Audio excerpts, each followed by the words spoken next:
All right, so we're going to be doing a range of motion of wrist flexion, wrist extension, wrist radial deviation, wrist ulnar deviation, and finger MP flexion. Okay?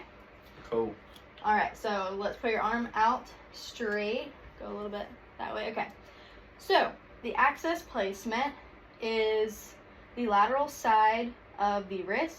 The stationary arm is parallel to the radius, and the moving arm is parallel to the fifth metacarpal.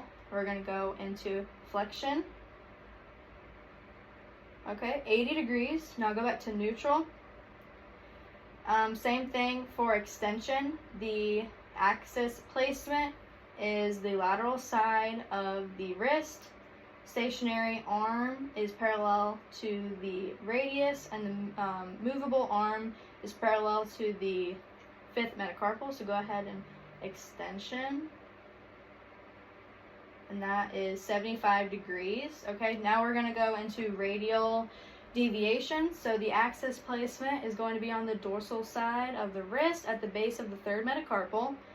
Stationary arm is the midline of the forearm, and the movable arm is parallel to the third metacarpal. And now we're going to go into radial deviation.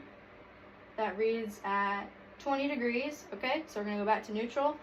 Same thing. The axis placement is the dorsal side of the wrist at the base of the third metacarpal.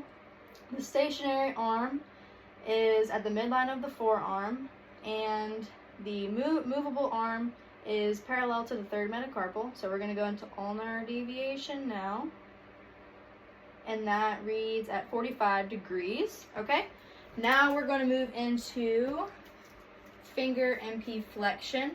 So, put up finger, So, the axis placement is at the dorsal side of the metacarpal phalangeal joint. The stationary arm is at the dorsal side of the metacarpal, and the movable arm is at the dorsal side of the index finger, and we're going to move down into flexion, which that reads at 90 degrees.